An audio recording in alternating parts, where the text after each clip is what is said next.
Welcome to IAS zone. दोस्तों, मैं हूं सोनू कुमार और आज मैं आपके लिए लेकर के आया हूं जीके का बहुत ही महत्वपूर्ण प्रश्न, जो कि आपके परीक्षा के दृष्टिकोण से बहुत ही ज़्यादा महत्वपूर्ण होंगे। तो दोस्तों, आज का पास मार्किंग 35 रखा गया है, जो कि टोटल 45 क्वेश्चन हैं। यदि आप 35 नंबर ले आते हैं तो आप किसी भी परीक्षा में बैठ करके परीक्षा को आराम से निकाल सकते हैं। तो दोस्तों, चलिए बिना देरी किए इस वीडियो को शुरू करते हैं। और यदि आपको यह वीडियो पसंद आएगा तो वीडियो को लाइक कीजिएगा, शेयर कीजिएगा और चैनल को अवश्य करके सब्सक्राइब कर दीजिएगा। प्रथम बौद्ध संगीति किसके शासनकाल में हुआ? आपका ऑप्शन है कालाशोक, अशोक, कनिष्क या अजातशत्रु। तो प्रथम जो बौद्ध संगीति था वह अजातशत्रु के समय में हुआ था।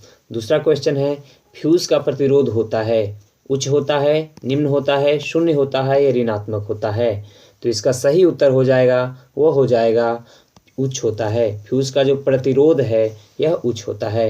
आपका अगला प्रश्न है, फ्यूज का गलनांक होता है, उच्च होता है, निम्न होता है, धनात्मक होता है या ऋणात्मक होता है? तो देखिए, फ्यूज का जो गलनांक है, गलनांक निम्न होता है, जबकि प्रतिरोध जो है वह उच्च होता है। आपका अगला प्रश्न है, राष्ट्रीय धातुकर्म लेबोरेटरीज कहाँ अवस्थित है? आपका ऑप्शन है पटना में, जमशेदपुर में, रांची में या धनबाद में। तो राष्ट्रीय धातुकर्म लेबोरेटरीज जो है यह जमशेदपुर में अवस्थित है। आपका अगला प्रश्न है, किस प्रदेश या राज्य में, किसी भी प्रदेश या राज्य में राष्ट्रपति शासन की अधिकतम अवधि हो सकती है? 6 माह, 2 वर्ष, 3 वर्ष या 6 वर्ष? तो देखिए, किसी भी राज्य में राष्ट्रपति शासन अधिकतम 3 वर्ष तक लागू रह सकता है। आपका अगला प्रश्न है, हड़प्पाई स्थल लोथल जो है कहाँ अवस्थित है? आपका ऑप्शन है गुजरात में, पंजाब में, पाकिस्तान में या जम्मू कश्मीर में। तो हड़प्पाई स्थल लोथल जो है यह गुजरात में अवस्थित है, भोगवा नदी के किनारे। आपका अगला प्रश्न है, भारत एवं पाकिस्तान के बीच शिमला समझौता कब हुआ था? आपका ऑप्शन है 1965 में, 1970 में, 1972 में या 1974 में। तो भारत एवं पाकिस्तान के बीच हुआ शिमला समझौता यह 1972 में हुआ था। आपका अगला प्रश्न है, गोवा किस वर्ष आज़ाद हुआ था? आपका ऑप्शन है 1955 में, 1960 में, 1961 में या 1965 में। तो इसका सही उत्तर हो जाएगा 1961 में। गोवा जो है 1961 में आज़ाद हुआ था।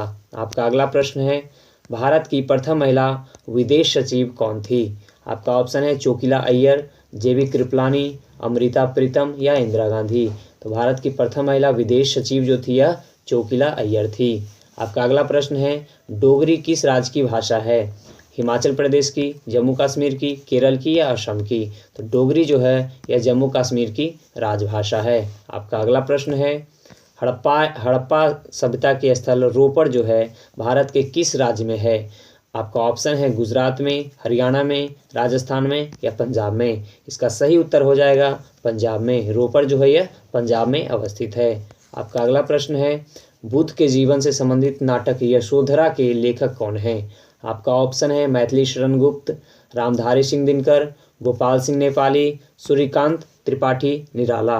इसका सही उत्तर हो जाएगा मैथिली शरण गुप्त। यशोधरा नाटक जो है उसके लेखक कौन है? मैथिली शरण गुप्त। आपका अगला प्रश्न है, रामकृष्ण मिशन की स्थापना कब हुई थी? आपका ऑप्शन है 1893 में, 1895 में, 1897 में या 1899 में। तो देखिए, रामकृष्ण जो मिशन है इसकी स्थापना 1897 में किया गया था। आपका अगला प्रश्न है, खून को थक्का जमने में सहायक विटामिन है? आपका ऑप्शन है vitamin A, vitamin C, vitamin D या विटामिन के। तो इसका सही उत्तर हो जाएगा विटामिन के, क्योंकि खून को थक्का जमने में सहायक होता है विटामिन के। आपका अगला प्रश्न है, हर्यक वंश का संस्थापक कौन था? आपका ऑप्शन है चंद्रगुप्त मौर्य, बिंबिसार, शिशुनाग या श्रीगुप्त। तो देखिए, इसका सही उत्तर हो जाएगा बिंबिसार, क्योंकि हर्यक वंश का जो संस्थापक था वह बिंबिसार था। आपका अगला प्रश्न है, हेमावती किसकी सहायक नदी है?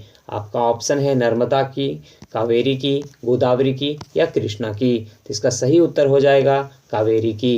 हेमावती जो है यह कावेरी की सहायक नदी है।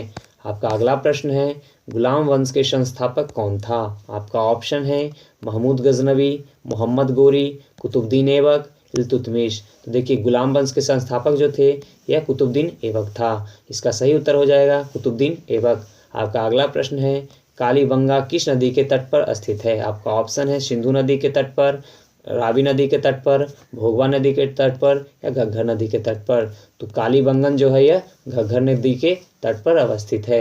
आपका अगला प्रश्न है, बौद्ध संगीति, प्रथम बौद्ध संगीति जो थी यह कब हुई थी? आपका ऑप्शन है 480 ईसा पूर्व में, 483 ईसा पूर्व में, 383 ईसा पूर्व में या 488 ईसा पूर्व में? तो इसका सही उत्तर हो जाएगा 483 ईसा पूर्व में। प्रथम बौद्ध संगीति 483 ईसा पूर्व में हुआ था। आपका अगला प्रश्न है, मोहनजोदड़ो की खुदाई या उत्खनन किसने करवाया था? आपका ऑप्शन है दयाराम साहनी ने, रखालदास बनर्जी ने, गोपाल मजूमदार ने या एकदत्त शर्मा ने? तो इसका सही उत्तर हो जाएगा रखालदास बनर्जी ने। आपका अगला प्रश्न है, टेलीग्राफी का आविष्कार किसने किया था? टेलीग्राफी का आविष्कार किसने किया था? आपका ऑप्शन है मार्कोनी ने, न्यूटन ने, आइंस्टीन ने या जगदीश चंद्र बसु ने? तो इसका सही उत्तर हो जाएगा, यह हो जाएगा मार्कोनी ने। टेलीग्राफ का जो आविष्कार किया था यह मार्कोनी ने किया था। आपका अगला प्रश्न है, इंजन की चाल मापने के लिए किस यंत्र का प्रयोग होता है? आपका ऑप्शन है फैदोमीटर की, टेकोमीटर की, लैक्टोमीटर की या पायरोमीटर की? तो इंजन की चाल मापने के लिए टेकोमीटर का प्रयोग किया जाता है। आपका अगला प्रश्न है, सारिस्का अभयारण्य किस राज्य में स्थित है? आपका ऑप्शन है बिहार में, उत्तर प्रदेश में, महाराष्ट्र में या राजस्थान में? तो सरिस्का जो वन्यजीव अभयारण्य है यह राजस्थान में अवस्थित है। आपका अगला प्रश्न है, सातवाहन वंश के संस्थापक कौन थे? आपका ऑप्शन है सिमुक, चंद्रदेव, दंतिदुर्ग या पुष्यमित्र शुंग? तो सातवाहन वंश के संस्थापक सिमुक थे। आपका अगला प्रश्न है, प्रथम बौद्ध संगीति कहाँ पर हुई थी? आपका ऑप्शन है कुंडलवन में, दूसरा है पाटलिपुत्र में, तीसरा है वैशाली में या चौथा है राजगृह में? तो देखिए, प्रथम जो बौद्ध संगीति था यह हुआ था राजगृह में। यदि द्वितीय बौद्ध संगीति की हम बात करें तो द्वितीय बौद्ध संगीति वैशाली में हुआ था, जबकि तृतीय बौद्ध संगीति पाटलिपुत्र में और चौथे बौद्ध संगीति कुंडलवन कश्मीर में हुआ था। तो आपका सही उत्तर हो जाएगा राजगृह। आपका अगला प्रश्न है, चौहान वंश का संस्थापक कौन था? आपका ऑप्शन है गोपाल, वासुदेव, विष्णुवर्धन या सिमुक? तो इसका सही उत्तर हो जाएगा चौहान वंश का संस्थापक वासुदेव थे। आपका अगला प्रश्न है, जापान की मुद्रा को किस नाम से जाना जाता है? आपका ऑप्शन है येन, डॉलर, पाउंड या टका? तो जापान की मुद्रा जो है यह येन है। इसका सही उत्तर येन हो जाएगा। यदि जापान की राजधानी की बात करें तो जापान की राजधानी टोक्यो है। आपका अगला प्रश्न है, गोलकुंडा का किला किस राज्य में स्थित है? आपका ऑप्शन है तेलंगाना में, आंध्र प्रदेश में, कर्नाटक में या केरल में? तो गोलकुंडा का जो किला है यह तेलंगाना में अवस्थित है। गोलकुंडा का किला हैदराबाद में है, जो कि अब तेलंगाना में आता है। तो आपका अगला प्रश्न है, कालीबंगा किस नदी के तट पर स्थित है? तो आपका ऑप्शन है सिंधु नदी के तट पर, रावी नदी के तट पर, सतलज नदी के तट पर या घग्घर नदी के तट पर? तो कालीबंगन जो है यह घग्घर नदी के तट पर अवस्थित है। आपका अगला प्रश्न है, मामा भांजा मंदिर कहाँ पर स्थित है? आपका ऑप्शन है बारसूर छत्तीसगढ़, लातेहार, पार्श्वनाथ या जमशेदपुर? तो देखिए, मामा भांजा जो मंदिर है यह बारसूर छत्तीसगढ़ में अवस्थित है। आपका अगला प्रश्न है, प्लासी का युद्ध कब हुआ था? तो आपका ऑप्शन है 1555, 1590, 1757 या 1764? तो प्लासी का जो युद्ध हुआ था यह 1757 में हुआ था, सिराजुद्दौला एवं अंग्रेजों के बीच।